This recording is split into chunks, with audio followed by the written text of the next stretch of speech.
Being underestimated is one of the quietest forms of suffering a person can carry. Not the loud suffering of obvious injustice, the kind that announces itself, that others can see and name and respond to. The quiet kind. The kind that lives in the gap between who you actually are and how you are actually received. The kind that accumulates in the moments when you watched someone of lesser substance receive what your greater effort did not. When you were overlooked in the room where you deserved to be seen. When you gave the best of yourself to something, to a relationship, to an organization, to a person, and discovered, in the aftermath of losing it or leaving it, that what you contributed was only truly visible in its absence. That gap between your actual worth and your perceived worth is not closed by louder self-promotion. It is not closed by bitterness, or by the performance of indifference, or by the desperate recalibration of your personality to whatever the current environment seems to reward. It is closed by one thing only: the patient, daily, unglamorous work of becoming someone whose value is so deeply embedded in their character that it cannot be overlooked indefinitely. Someone whose presence quietly raises the standard of every room they enter. Someone whose absence, when it finally comes, lands like the recognition of something that should never have been taken for granted. This is not about making yourself needed. Need is a fragile currency. It shifts with circumstances, with technology, with the changing priorities of organizations and people who are themselves always changing. What we are building is something more permanent than need, something that reaches deeper than utility. We are building the kind of person who, long after they are gone, becomes the standard against which others are measured. If you have been searching for a channel that does not trade in flattery or comfortable half-truths, that takes you seriously enough to ask something real of you, subscribe to Stoic Mindshift right now. Hit the bell. What we build here is for the person who is genuinely committed to the long work. Stay close to it. Now, let us begin. 7 ways, 7 disciplines, 1 destination, a self so thoroughly developed that the world cannot afford to ignore it. Way 1. Build excellence as a private standard, not a public performance. The most valuable people in any domain share a quality that is almost never the one they are praised for publicly. Beneath the visible output, the results, the reputation, the track record that others can point to, there is something private and prior, a standard that exists independently of whether anyone is watching. They do the work at full quality when no one will notice the difference. They maintain the integrity of their process when cutting corners would cost nothing socially. They hold themselves to a level of excellence that is self-imposed, self-monitored, and self-enforced, because it is grounded not in the need for recognition, but in the commitment to a particular quality of character. Marcus Aurelius governed the most powerful empire in the known world from this position. He had every external incentive to perform excellence: the eyes of history, the judgment of posterity, the observation of an entire civilization, and yet the meditations, never intended for any eye but his own, reveal a man whose standard was entirely interior. He held himself accountable not to the empire's assessment of his virtue, but to virtue itself. Waste no more time arguing about what a good man should be, he wrote. Be one. The instruction is not about reputation management. It is about the private, daily commitment to a quality of being that does not require an audience to justify its maintenance. This is the foundation of genuine value, not the value that fluctuates with others' opinions of you, but the value that is embedded in the actual quality of what you are and what you produce. The person who works at full quality in private becomes someone whose work carries a consistency and depth that eventually becomes unmistakable. Not because they announced it, because it accumulates in the texture of their output, in the reliability of their character, in the thousand small ways that real excellence distinguishes itself from performed excellence over time. Build your standard in private. Hold it there, in the moments when no one would know if you lowered it. And let what you build in private be what the world eventually encounters in public. That is not a strategy for recognition. It is the reason recognition, when it comes, means something. Way 2. Develop yourself beyond what the current moment requires. Most people develop themselves in response to immediate demand. They acquire the skill the current role requires, the knowledge the current problem needs, the capacity the current season calls for. And then, when the pressure eases, the development stops. They become precisely as capable as their circumstances currently require them to be. No more. And this is why they are replaceable. Not because they are not competent. They are. But competence at the level of current demand is the definition of adequate. It is the floor, not the ceiling, and the person who lives at the floor of what is required has nothing in reserve for the moments when more than adequacy is needed. Seneca, who spent his life in the relentless pursuit of philosophical and intellectual development that far exceeded any external requirement, wrote to Lucilius with the urgency of someone who understood how finite the time for this development actually is. Dum differtur vita transcurrit. While we delay, life passes. He was not talking about procrastination in the shallow sense. He was talking about the particular tragedy of postponing the development of the self until some future moment that the present moment is always busy not becoming. The second way to become someone whose absence is felt is to develop yourself continuously and substantially beyond the current demand. To read not only what the current task requires, but what your deepest curiosity calls for. To cultivate capacities of thought, of character, of skill, of emotional intelligence that exceed what any particular context is asking of you. This excess is not waste. It is reserve.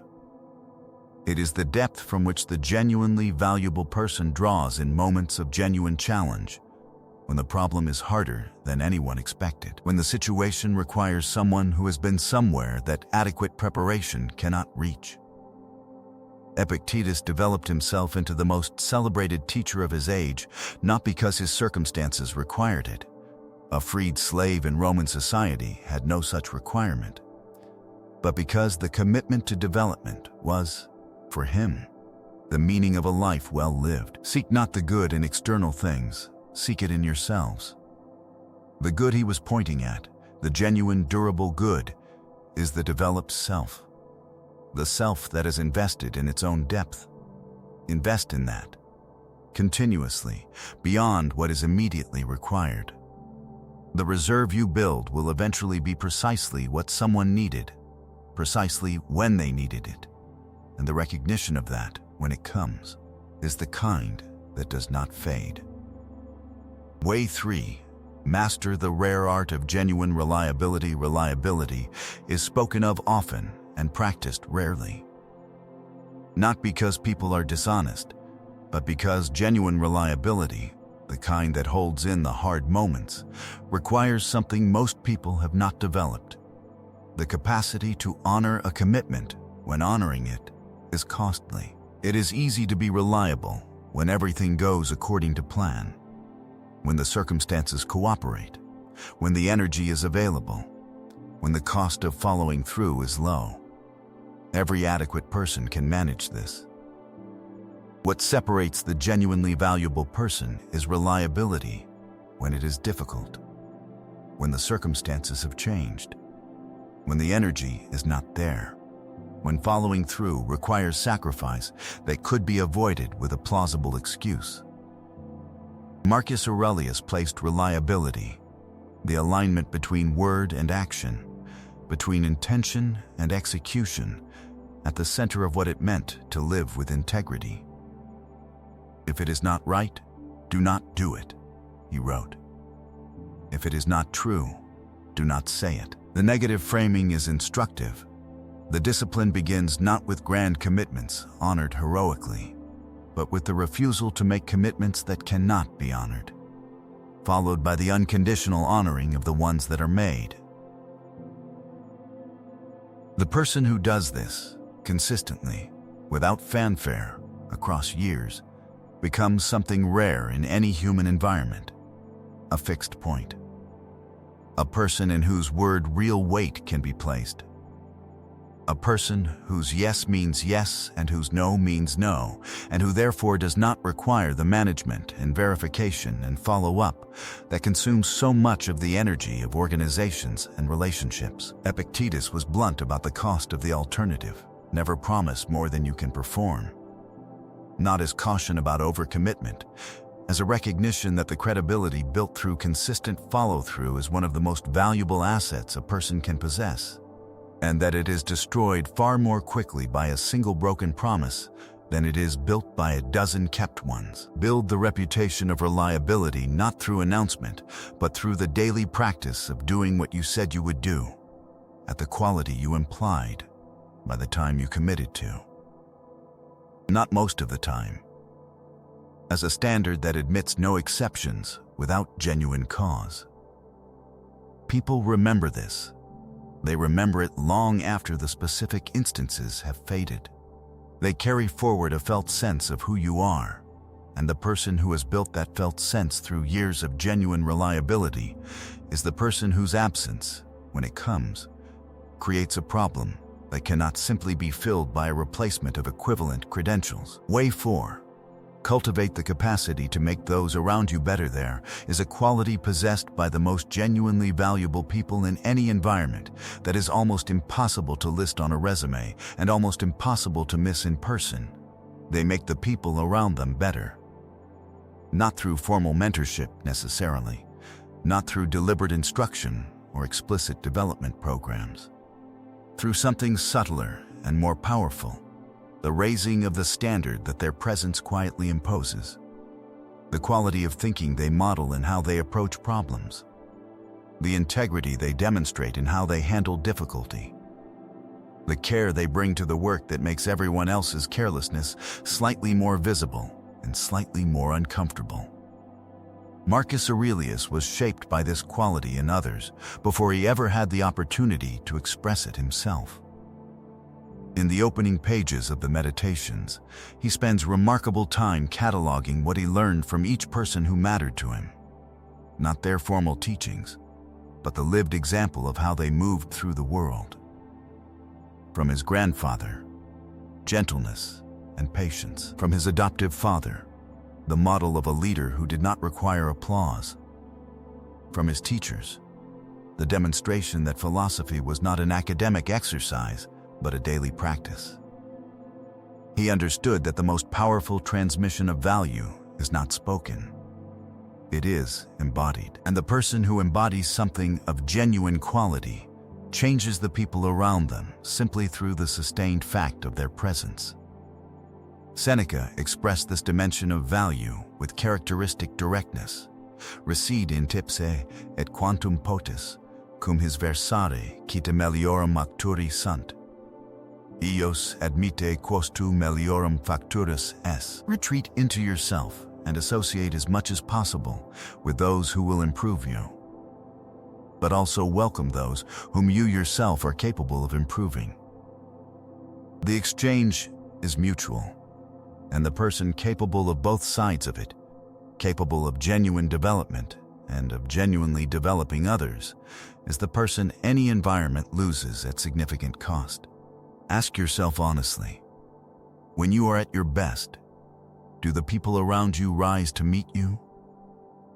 Does your presence in a room change what becomes possible in that room? Does your departure leave a gap not just in output, but in the quality of thinking, of engagement, of standard? Cultivate this. Not as a strategy for indispensability, as an expression of the kind of person you are committed to becoming. The indispensability will follow. It always does. Way 5. Develop an unshakable relationship with difficulty in every environment, every organization, every relationship, every domain of human endeavor. There are problems that everyone can solve, and problems that almost no one can. The distance between these two categories is not primarily a matter of intelligence or technical skill. It is a matter of the relationship a person has with difficulty itself. The person who has never truly sat with hard things, who has consistently avoided the genuinely challenging, the deeply uncomfortable, the problems that do not yield to the first 3 attempts, has not developed the specific capacity that hard things require. They are competent within a range, valuable up to a point. But in the moments when the situation exceeds that range and that point, they are not who you reach for. The person who has built, through years of deliberate engagement with difficulty, an unshakable relationship with hard things, who knows, from repeated experience rather than theoretical conviction, that they can remain functional inside genuine challenge, is a different resource entirely. They are the one reached for when the situation is serious. Epictetus, who lived the early part of his life as a slave and the remainder of it as a teacher who attracted students from across the Roman world, understood this through his own uncommon biography. Seek not that the things which happen should happen as you wish, but wish the things which happen to be as they are, and you will have a tranquil flow of life.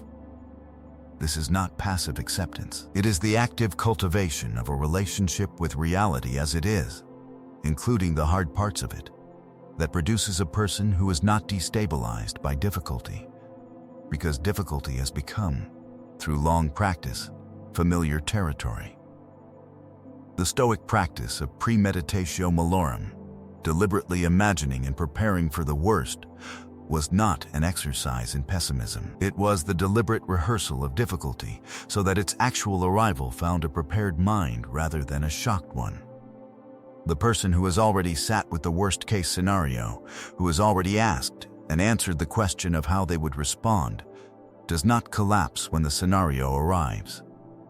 They act, while everyone else is still adjusting to the fact of the difficulty.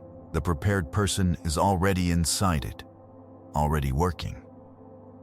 This capacity to be genuinely useful inside genuine difficulty is among the rarest and most valuable a person can possess.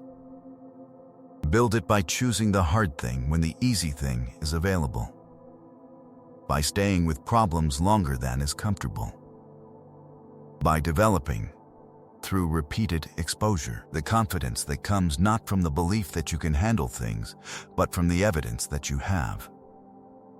When the hard moment comes, and it always comes, be the person who moves toward it. Way 6. Speak less and mean more in a world of relentless verbal output, of opinions broadcast the moment they are formed, of constant commentary on every passing development, of noise generated not because something needs to be said, but because silence has become uncomfortable. The person who speaks with genuine weight is almost startling in their distinctiveness. We notice them immediately, even if we cannot immediately name what we are noticing. Something about the quality of their attention before they speak, the absence of the reflexive filler that pads most conversation, the sense that when they open their mouth, something considered will come out, and that when they choose not to open it, the choice is as deliberate as the speech. Marcus Aurelius held himself to a strict discipline of verbal economy. He wrote to himself about the specific conversational habits he intended to maintain: the avoidance of excessive talk about others, of self-congratulatory recounting of achievements, of the filling of silence with words that served no purpose beyond the filling. He understood that every word spoken carelessly is a small expenditure of credibility, and that credibility, like energy, is finite. Epictetus was more blunt. We have 2 ears and 1 mouth so that we can listen twice as much as we speak. The instruction is not about social etiquette. It is about the development of understanding. Because the person who listens genuinely, who gives their full attention to what another person is actually communicating rather than to the formulation of their own response, receives information that the person who is always waiting to speak will consistently miss. And information, genuine, specific, deeply attended to information about how things actually are, is the raw material from which genuine value is produced. Seneca wrote, "Nusquam est qui ubique est." The person who is everywhere is nowhere. The same principle applies to speech. The voice that speaks on everything carries the weight of nothing.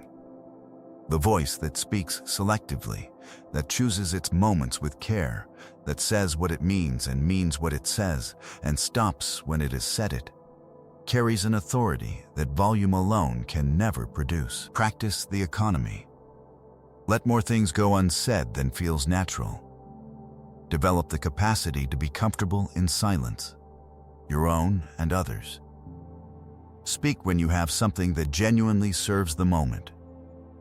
And notice, over time, how differently your words land when the listener has learned that you do not produce them carelessly. The person of few words who means them is the person whose words people remember. Way 7. Live in a way that makes your departure irreplaceable. We arrive at the final and most demanding discipline, because it requires that we hold, simultaneously, two truths that most people keep carefully separate. The first, that we should not work toward indispensability as a strategy, the grasping quality of someone who is deliberately making themselves hard to replace, who hoards information, who positions themselves as the only possible solution, who creates dependencies rather than developing others, is visible and eventually costly. It produces the wrong kind of need, the kind that, when finally circumvented, generates relief rather than grief. The second, that a life genuinely well lived, genuinely committed to the 7 disciplines we have explored together, excellence as a private standard, continuous self-development, deep reliability, the elevation of others, a cultivated relationship with difficulty, the economy of meaningful speech, produces, as its natural byproduct, a presence that cannot simply be replaced, not because it was engineered that way, because what was genuinely built cannot be replicated by the installation of a substitute. Marcus Aurelius knew he would be followed by emperors of lesser quality. He wrote, privately, about the historical truth that even the greatest leaders are eventually forgotten, that Alexander the Great and his mule driver had arrived at the same destination. He was not consoling himself with fatalism. He was liberating himself from the trap of working for legacy rather than for virtue. "Do not indulge in dreams of what you have not," he wrote, "but count the blessings you actually possess." The person who lives according to genuine values, who builds real excellence, real reliability, real depth, does not need to engineer their own irreplaceability. They become irreplaceable through the same process by which they become genuinely good. Seneca's final instruction to Lucilius has stayed across 2,000 years because it contains the whole of what we have been circling, vindicated Thebe. Reclaim yourself for yourself, not for the organization that will eventually not need you, not for the relationship that will eventually end, not for the reputation that will eventually be forgotten, for the interior life that is the only life genuinely yours, and that, developed fully and honestly, produces the only kind of value that actually lasts. The person who lives this way, who has done the work not to be valued, but to be valuable in the deepest possible sense, leaves a mark that job titles cannot explain and replacements cannot fill. Not because they tried to, because they simply, daily, without drama or announcement, became someone worth the grief of losing. Be that person, not for the grief, for the life that produces it. 7 ways, one truth running through all of them. The value that the world eventually cannot ignore is built not in the performance of importance, but in the private, sustained, unglamorous commitment to genuine excellence of character. The ancient teachers did not promise that this path would bring immediate recognition. Often, it does not. The person committed to building something real in private may wait longer for the world's acknowledgement than the person performing competence in public. The wait is real. The patience it requires is real. But the recognition that eventually comes is of a different quality entirely. It is not the recognition of a performance. It is the recognition of something that is actually there, built over years, in the private hours, through the disciplines that no one witnesses and everyone eventually encounters the results of. Build something that is actually there. The world will find it. It always does, and when it finds it, when it understands, perhaps only in the moment of your absence, what it had, the regret will not be manufactured. It will be earned. Build toward that. Not for the regret, for the life that makes it inevitable. I'll see you in the next one.